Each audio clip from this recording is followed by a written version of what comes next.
Hello everyone and welcome back to English with Nivita. 12th CBSE English Flamingo First Prose The Last Lesson by Alphonse Daudet. இப்போ நான் இந்த லெசனோட சம்மரியை தமிழில் சொல்லிடுறேன். In another one video I'll be updating line by line explanation because last year they have changed the pattern. In extracts from Nook and Corner they can ask you the question. Last lesson எந்த மாதிரி டைமில் எடுக்கப்பட்ட கதைன்னு பார்த்தீங்கன்னா Franco ப்ரஷியன் வார் நடந்த time. இந்த year எப்போன்னு பார்த்தீங்கன்னா 1870-71. இந்த லெசனில் ரெண்டு மெயின் கேரக்டர்ஸ் இருக்காங்க. ஒன்று ஃப்ரான்ஸ், FRANZ. இந்த பையன் ஒரு ஸ்கூல் கோயிங் பாய். எந்த ஸ்டாண்டர்ட் படிக்கிறாங்கன்னு மென்ஷன் பண்ணல. அவங்களோட நேச்சர் பார்த்தா he's a sensitive bye and he is very honest in the sense அந்த பையன் லெசன்ஸை படிக்காமல் இக்னோர் பண்ணுறான் அப்படிங்கிறத ஓப்பனாக அக்செப்ட் பண்ணிக்கிறான். அந்தளவுக்கு தன்னோட மிஸ்டேக்கை அக்செப்ட் பண்ணிக்கக்கூடிய ஒரு ஹானஸ்டான பையன். Second main character is the teacher யாருன்னு பார்த்தா ஹேமல். அவர் ஒரு ஃப்ரெஞ்ச் எடுக்கக்கூடிய லாங்குவேஜ் சார். ரொம்ப சின்சியரான ஸ்ட்ரிக்டான டீச்சர். படிக்கலைன்னா அந்த காலத்துலலாம் அடிப்பாங்களா அந்த அளவுக்கு ரொம்ப ஸ்ட்ரிக்டான சார். இவர் ரொம்ப ஒரு பேட்ரியாட்டிக் பர்சனும் கூட. கண்ட்ரி மேலே ரொம்ப ஒரு patriotic person. And before getting into the story, let me give you some general information which makes you to understand the lesson much better. Europe அப்படிங்கிற ஒரு காண்டினென்ட்டுக்குள்ளே ஃப்ரான்ஸ், ஜெர்மனின்னு ரெண்டு கண்ட்ரி இருக்குது. ஃப்ரான்ஸோட கேபிட்டல் பாரிஸ், ஃப்ரான்ஸோட லாங்குவேஜ் ஃப்ரெஞ்ச், ஜெர்மனியோட capital Berlin, ஜெர்மனியோட லாங்குவேஜ் ஜெர்மன். ஸோ ஃப்ரான்ஸ்குள்ளே ரெண்டு டிஸ்ட்ரிக்ட் இருக்குது, அல்சாஸ் அண்ட் லொரைன். இந்த ஸ்டோரியே இந்த அல்சாஸ் அப்படிங்கிற ஒரு டிஸ்ட்ரிக்டில் தான் நடக்குதுன்னு மென்ஷன் பண்ணியிருப்பாங்க.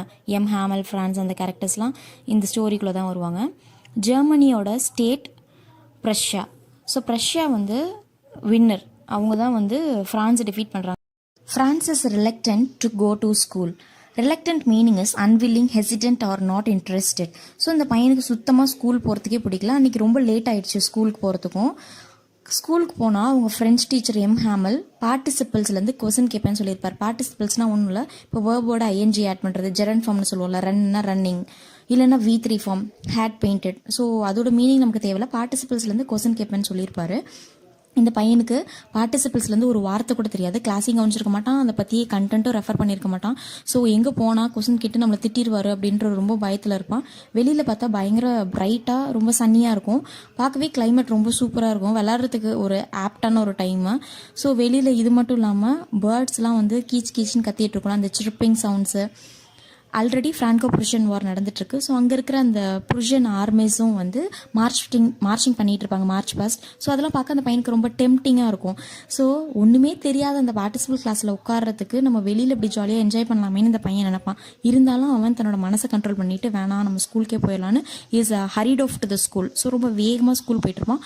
போகிற வழியில் நடுவில் ஒரு பிளேஸ் இருக்கும், அதுதான் டவுன் ஹால். அந்த இடத்துல புல்லட்டின் போர்டு இருக்கும். புல்லட்டின் போர்டு அப்படின்னா நமக்கு பொங்கலுக்கு 4 days ஹாலிடேஸ் அப்படின்னா புல்லட்டின் போர்டில் போட்டு மென்ஷன் பண்ணியிருப்பாங்க. அதே மாதிரி வார் நடக்கிறனால ஏதாவது இன்ஃபர்மேஷன் நியூஸ்லாம் அப்டேட் பண்ணுவாங்க. அதில் அந்த இடத்துல சுற்றி ஃபுல்லாக க்ரௌடாக இருக்குது. ஐயோ இப்போ என்ன விஷயமா இருக்குமோ அப்படின்ட்டு அவன் மனசில் நினச்சிட்டு அந்த பிளேஸை கிராஸ் பண்ணி போகிறான். அந்த இடத்துல ஒரு பிளாக் ஸ்மித் இருக்கார். ஸோ இரும்படிப்பாங்கள்ல, அவர் என்ன சொல்கிறாருன்னா, ஏன்டா தம்பி இன்னும் ஸ்கூலுக்கு போக இவ்வளோ நேரம் இருக்கே, ஏன் இவ்வளோ ஃபாஸ்ட்டாக போகிற அப்படின்னு கேட்பாரு. ஆஹா, நம்ம ஆல்ரெடி லேட்டாக போயிட்டுருக்கோம், இந்த டைமில் நம்மளை பார்த்து ஏன்டா ஃபாஸ்ட்டாக போகிற அப்படின்னு கேட்குறாங்களே, நம்மளை வச்சு ஏதோ ஃபன் பண்ணுறாங்க அப்படின்ட்டு அந்த பையன் அதை காதில் வாங்காத மாதிரி நடந்து போயிட்டே இருப்பான். ஸோ வேகமாக நடந்து போகும்போது மூச்சு வாங்குறது தான் இந்த இடத்துல பேண்டிங் அப்படின்னு மென்ஷன் பண்ணியிருப்பாங்க. At last France reach the school. ஸ்கூலுக்கு வந்ததுக்கப்புறம் ஃப்ரான்ஸ் ரொம்ப சர்ப்ரைஸ் ஆகுறாங்க. ஏன்னு பார்த்தா அன்றைக்கி ரொம்ப குவைட்டாக இருக்குது, என்றைக்கும் போல இல்லை.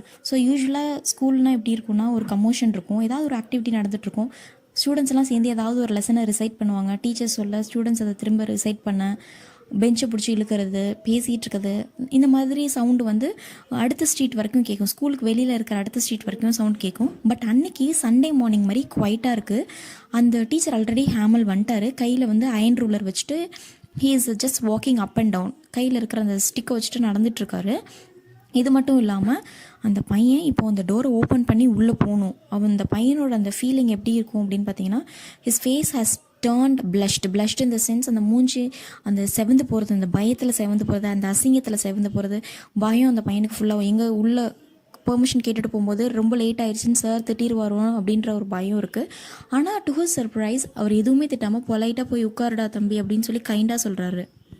நேரம் கழித்து ஃப்ரான்ஸ் வந்து காம் டவுன் ஆகிறான். அதுலேருந்து அவன் ரெக்கவர் ஆகி வந்ததுக்கப்புறம் பார்த்தா கிளாஸ் ரூமே ரொம்ப டிஃப்ரெண்ட்டாக இருக்குது. என்ன ரொம்ப ஸ்ட்ரேஞ்சாக இருக்கேன்னு பார்த்தா அவங்க டீச்சர் ஹேமல் ஃப்ரெஞ்ச் டீச்சர், அவர் வந்து ஒரு ஸ்பெஷல் ஆட்டையரில் இருக்கார். ஆட்டையர் இந்த sense it is a special dress. அவர் எல்லா டேஸ்லேயும் அதை வேர் பண்ணிக்க மாட்டார். Only on the special occasions like inspection days இல்லைனா ப்ரைஸ் டேஸில் மட்டுமே போடக்கூடிய அந்த ஸ்பெஷல் ஆட்டையரை வந்து போட்டிருக்காங்க. என்னென்னு இந்த பையனுக்கு புரியல, எதுக்கு இவர் ஸ்பெஷல் ட்ரெஸ்ஸில் வந்திருக்காரு அப்படின்னு. இது ஒரு திங் அவன் மைண்டுக்குள்ளே இருக்குது. இன்னொரு விஷயம் என்னென்னு பார்த்தா, எப்பயுமே அவங்க கிளாஸ் ரூமில் இருக்க லாஸ்ட் பெஞ்சு ஃப்ரீயாக தான் இருக்கும், யாருமே உட்காந்துருக்க மாட்டாங்க. பட் அன்னைக்கு ரொம்ப ஸ்ட்ரேஞ்சாக அந்த அங்கே வில்லேஜில் இருக்கக்கூடிய வயசானவங்க எல்லாருமே உட்காந்துருக்காங்க. எதுக்காக இவங்கெல்லாம் வந்து நம்ம கிளாஸ் ரூமில் உட்காந்துருக்காங்கன்னு இந்த பையனுக்கு ஒரே கன்ஃபியூஷன். இது மட்டும் இல்லாமல் அவங்க ரொம்ப சோகமாகவும் இருக்காங்க.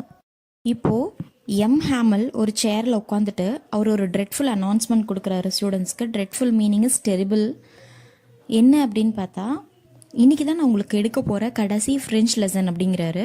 நாளையிலேருந்து உங்களுக்கு ஒரு புது ஜெர்மன் டீச்சர் வந்துருவார். So now he is describing the order from Berlin. Alsace and Lorraine டிஸ்ட்ரிக்டில் இனிமேல் ஜெர்மன் டீச் பண்ணக்கூடாது, ஃப்ரெஞ்ச் தான் டீச் பண்ணணுன்னு ஆர்டர் வந்துருச்சு. ஸோ நாளைக்கு ஒரு புது டீச்சர் வந்துடுவாங்க, இன்றைக்கி தான் நம்மளோட கடைசி கிளாஸ் அப்படின்னு சொன்னோன்னே ஃப்ரான்ஸ் பயங்கர ஷாக் ஆகிடுறாங்க. இப்போ தான் ஃப்ரான்ஸ் கூட அண்டர்ஸ்டாண்ட் ஏன் நம்ம டவுன் ஹாலில் வரும்போது புல்லட்டின் போர்டில் அவ்வளோ க்ரௌட் இருந்தது, என்ன நியூஸ் போட்டிருப்பாங்கன்றது now he could understand. And class ரூம்லாம் வந்து ரொம்ப டிஃப்ரெண்ட்டாக எல்லாம் குவைட்டாக இருந்தது அப்படிங்கிறது. சார் வந்து ஒரு ஸ்பெஷல் அட்டையர், ஒரு புது ட்ரெஸ் போட்டுட்டு வந்தது, கடைசி பெஞ்சில் ஏன் வயசானவங்களாம் இவ்வளோ சோகமாக உட்காந்துருக்காங்கன்ற எல்லா இன்ஃபர்மேஷனுமே now our Franz could understand. இது மட்டும் இல்லாமல் அவனுக்கு ஆல்ரெடி அவனோட மதர் டங் ஃப்ரெஞ்ச் பற்றி ஒன்றுமே தெரியாது, கிளாஸ் கவனிக்கவும் மாட்டான், அவன் ஒன்றும் படிக்கவும் மாட்டான், இன்ட்ரெஸ்ட் காட்ட மாட்டான்.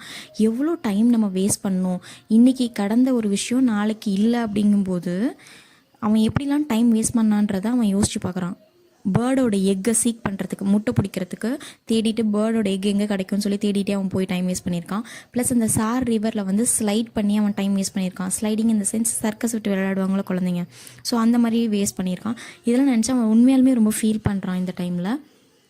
இவ்வளோ நாளாக நியூசன்ஸாக தெரிஞ்ச அவனோட புக்ஸை இப்போ திடீர்னு ஒரு சடன் சேஞ்சாக அவனுக்கு இப்போ அந்த புக்ஸை பார்த்தா எப்படி தோணுதுன்னா ஓல்டு ஃப்ரெண்ட்ஸ் மாதிரி தோணுது. அந்த டீச்சர் மேலே இருக்கிற அந்த தாட்டும் கம்ப்ளீட்டாக சேஞ்ச் ஆயிடுச்சு. அவரை பார்த்தா இப்போ ஒரு பரிதாபம், ஒரு ஃபீலிங் வருது. இன்னுமே நம்ம டீச்சரை நம்மளால் பார்க்க முடியாது அப்படிங்கிற ஒரு ஃபீல் வருது. ஏற்கனவே அவரை பார்த்தா கிராங்கி அப்படின்னா எல்லாருமே ஸ்டூடெண்ட்ஸ்னால் ஒரு டீச்சர் கடுகடு சிடுன்னு திட்டிகிட்டே அடிச்சுட்டே இருந்தால் கண்டிப்பாக எல்லா ஸ்டூடெண்ட்ஸும் இப்படி தான் நினைப்பாங்க. இத்தனை நாளாக கிராங்கியாக ரொம்ப ஸ்ட்ரேஞ்சாக எக்ஸென்ட்ரிக்காக நினச்ச நம்ம சாரை இப்போ அவன் திடீர்னு ஒரு ஃபீலிங்காக பார்க்க ஆரம்பிச்சிட்டான். ஸோ இப்போ புரியுது எதுக்காக நம்ம லாஸ்ட் பெஞ்சில் வயசானவங்களாம் உட்காந்துருக்காங்க அப்படின்னு பார்த்தா அவங்களுக்கும் அவங்க படிக்கிற காலத்தில் சரியாக படிக்காமல் போயிட்டாங்க. ஸோ அங்கே இருக்கிற அந்த நாட்டில் இருக்கிற பெரியவங்களுக்கும் ஒன்றும் தெரியல, சின்ன பசங்களும் அவங்களோட மதர் டங் ஃப்ரெஞ்ச் எதுவும் படிக்கல, கடைசி கிளாஸ்லேயாவது உட்காந்து ஏதாவது கற்றுக்கலாம் அப்படிங்கிற ஒரு interest. Plus they want to show the respect towards the country. So இதெல்லாம் அந்த பையன் அவன் மைண்டுக்குள்ளே நினச்சிட்டே இருக்கும்போது திடீர்னு அவனோட பேரை அவங்க சார் கூப்பிட்றாங்க, ஃப்ரான்ஸ் அப்படின்னு சொன்னோடனே அவன் ரொம்ப பயந்துடுறான். ஸோ இந்த டைமில் it's his turn to recite the lesson. ஏற்கனவே பார்ட்டிசிபல்ஸ்லேருந்து கொஸ்டின் கேட்பேன்னு அவர் சொல்லியிருக்காருல. ஸோ இப்போ அந்த பையனோட மைண்ட் செட் ஃபுல்லாக மாறி இருக்கு. ஸோ ரொம்ப கிளியராக, ரொம்ப லவுடாக, கிளியராக எல்லா ஆன்சரும் சூப்பராக சொல்லணும் அப்படின்னு அந்த நினச்சிட்டு அந்த பையன் எந்திரிச்சு சொல்ல ஆரம்பிக்கிறான். பட் அந்த ஃபர்ஸ்ட் வேர்ட்லேயே அவன் கொலாப்ஸ் ஆகி கன்ஃபியூஸ் ஆகி பிளாபர் பண்ண ஆரம்பிச்சிடறான். ஏன்னா அவனுக்கு தான் பார்ட்டிசிபல்ஸ் பற்றி ஒன்றுமே தெரியாத ஒரு ஸ்டூடெண்ட் எப்படி சொல்ல முடியும்? ஆன்சர் தெரியல அப்படின்றனால இப்போது ரொம்ப அஷேம்டாக ஃபீல் பண்ணி அந்த டெஸ்க்கை பிடிச்சிட்டே அந்த பையன் தலையை கீழே குனிஞ்சிட்ருக்கான். இப்போது அந்த சார் என்ன சொல்கிறாரு அப்படின்னா, ஓகே நான் உன்னை திட்ட போகிறது இல்லைடா தம்பி அப்படின்னு சொல்லிட்டு, இப்போது டீச்சர்ஸ்க்கு இருக்கிற ஒரு நேச்சர் என்னென்னு பார்த்தீங்கன்னா, ஒரு ஸ்டூடெண்ட் ஏதாவது தப்பு பண்ணிட்டாங்க அப்படின்னா அந்த கண்டென்ட் எடுத்து வச்சுட்டு கிளாஸில் இருக்க எல்லாரையும் திட்டுவாங்க. அதே மாதிரி நம்ம ஹேமல் என்ன சொல்கிறாருன்னா, இது உன்னோட மிஸ்டேக் மட்டும் கிடையாது, அல்சாஸ் அந்த டிஸ்ட்ரிக்டில் இருக்க எல்லாரையுமே இவர் சொல்கிறாரு. இந்த டிஸ்ட்ரிக்டில் இருக்க எல்லாருக்கும் என்ன ஒரு ஹேபிட் இருக்குது அப்படின்னா, postponing the work for tomorrow, so putting off learning for some time in the future. So நாளைக்கு படிச்சுக்கலாம்னு சொல்லி நீங்கள் போஸ்ட்போன் பண்ணிகிட்டே இருக்கீங்க ஒர்க்கை. இது ஒரு பெரிய மிஸ்டேக் இந்த அல்சாஸில் இருக்க எல்லாருக்கும் இருக்குது அப்படிங்கிறாரு.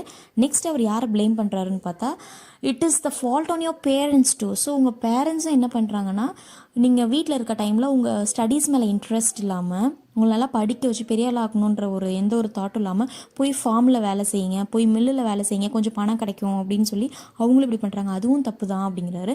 Then he is blaming himself. அவர் தன்னையே என்ன சொல்கிறாரு அப்படின்னு பார்த்தா, அவர் ஆக்சுவலாக எங்கே இருக்கார் அப்படின்னு பார்த்தீங்கன்னா ஸ்கூலில் மாடியில் அவங்க சிஸ்டர் கூட தான் இருக்கார். ஸோ ஸ்கூல்லேயே தான் 40 years of long and faithful service இருக்குது அவருக்கு.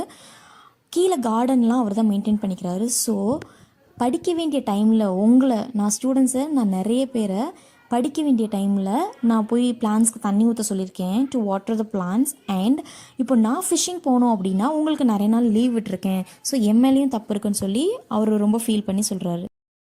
இப்போது ஹேமல் த ஃப்ரெஞ்ச் டீச்சர் அந்த அட்வைஸ் பண்ணுறதுலேருந்து அப்படியே டாப்பிக்கை மாற்றி இம்பார்ட்டன்ஸ் ஆஃப் ஃப்ரெஞ்ச் லாங்குவேஜ் பற்றி பேச ஆரம்பிச்சிருவார். ஸோ எல்லாருக்குமே அவங்கவுங்க தாய்மொழி அப்படிங்கிறது ரொம்ப பெரிய விஷயமா இருக்கும். ஸோ இவர் ஃப்ரெஞ்ச் லாங்குவேஜ் பற்றி என்ன சொல்லுவார்னா, 3 things he used to describe. One is the most beautiful, the clearest and the most logical language in the world. இந்த உலகத்திலே ரொம்ப பியூட்டிஃபுல்லான லாங்குவேஜ் ஃப்ரெஞ்ச் தான் அப்படின்னு சொல்கிறாரு. அண்ட் இந்த லாங்குவேஜ் நமக்கு கிடைச்ச ஒரு ட்ரெஷர், ஒரு புதையல் மாதிரி, அதை நம்ம ரொம்ப பத்திரமாக பாதுகாக்கணும் அப்படின்னு சொல்லுவார். இதெல்லாம் இல்லாமல் அவர் என்ன சொல்லுவார்னா, எந்த ஒரு கண்ட்ரியுமே இன்னொருத்தவங்க கிட்ட என்ஸ்லேவ் ஆயிடுச்சு, அடிமைப்பட்டுருச்சு அப்படின்னா அவங்கக்கிட்ட அவங்களோட மதர் டங் கூட இருக்கிற வரைக்கும் கண்டிப்பாக it is a key to their prison. இது ஒரு கீ மாதிரி, கண்டிப்பாக அதுலேருந்து அவங்க மீண்டு வந்துடலாம் அப்படின்னு சொல்கிறாரு.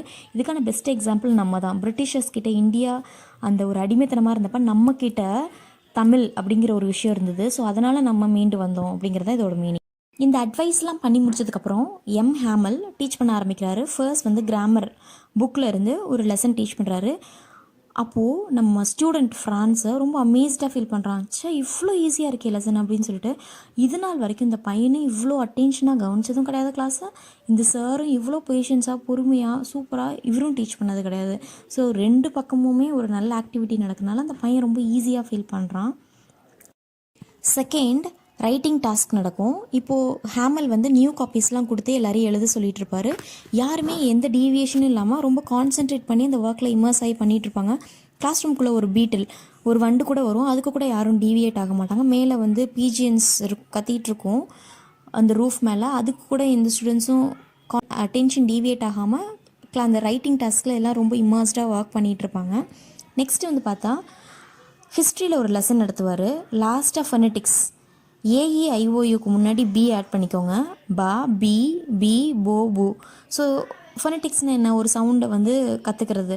அது பின்னாடி இருக்க அந்த வயசான அந்த வில்லேஜஸ் கூட நம்ம டீச்சர் கூட சேர்ந்து அந்த லெசன்லாம் சொல்லி படிச்சுட்ருப்பாங்க. லெசன்லாம் டீச் பண்ணி முடித்ததுக்கப்புறமா அவர் ரொம்ப மோஷன்லெஸ்ஸாக எந்த ஆக்டிவிட்டியும் பண்ண முடியாமல் அப்படியே மனசுடைஞ்சு போய் அப்படியே இந்த சேரில் உட்காந்தோடனே அந்த கிளாஸ் ரூமில் இருக்க ஒவ்வொரு திங்ஸையும் ஊற்று பார்ப்பார். ரொம்ப நேரம் பார்த்து மைண்டுக்குள்ளே அதை பிரிண்ட் பண்ணுவார். ஸோ 40 years அப்படிங்கிறது it's a very long and faithful service. நம்ம எல்லாராலையும் அந்த எமோஷனல் பார்ட்டை இப்போ புரிஞ்சிக்க முடியும். டைம் ஆகிடுச்சு. Now the time is 12 o'clock. பக்கத்தில் இருக்க சர்ச்சில் அந்த ஆஞ்சுலஸ், அந்த ப்ரேயருக்கான அந்த பெல் அடித்தோடனே எல்லாரும் ஸ்டூடெண்ட்ஸும் கிளம்பிடுவாங்க. அவர் அந்த எமோஷனல் பார்ட், அந்த அழுகையை கண்ட்ரோல் பண்ணிவிட்டு அந்த கரேஜ் அண்ட் பேஷன்ஸ் அவருக்குள்ளே இருக்குது. ஸோ அவரால் பேசணும்னு நினைப்பார். எந்திரிச்சு அவரால் பேசவே முடியாது. அப்படியே அந்த மூச்சு அடைச்சிக்கும், அவர் தொண்டையிலே சிக்கிக்கும். எந்திரிச்சு போர்டில் டேர்ன் பண்ணி விவ்லா ஃப்ரான்ஸ் அப்படின்னு சொல்லி எழுதுவார். The meaning is long live France. Now the school is டிஸ்மிஸ்டுன்னு அவரால் வார்த்தையில் கூட பேச முடியாது. So he started showing the gesture. ஸோ கை காட்டுவார், நீங்கள் கிளம்புங்க அப்படின்னு சொல்லி அவர் கை காட்டுறதோட நம்ம அந்த லெசன் முடிஞ்சிடும். உங்களுக்கு இந்த வீடியோ பிடிச்சிருக்குன்னு நினைக்கிறேன். இந்த வீடியோவில் வெறும் ஸ்டோரி மட்டும்தான் சொல்லியிருக்கேன். இம்பார்ட்டண்டான ஃப்ரேசஸ், அதுக்கான meanings, line by line explanation பார்த்தா மட்டும்தான் ஸ்டூடெண்ட்ஸ் நீங்கள் கம்ப்ளீட் மார்க்ஸ் ஸ்கோர் பண்ண முடியும். ஸோ நெக்ஸ்ட் வீடியோ கண்டிப்பாக பாருங்கள். ஃபர்ஸ்ட் டைம் இப்போ தான் நீங்கள் வீடியோ பார்க்குறீங்க அப்படின்னா சப்ஸ்கிரைப் பண்ணிக்கோங்க, பெல் பட்டன் ப்ரெஸ் பண்ணிக்கோங்க. ஸோ தட் இமீடியட்டாக உங்களுக்கு எல்லா நோட்டிஃபிகேஷன்ஸும் வந்துடும். See you in the next interesting video.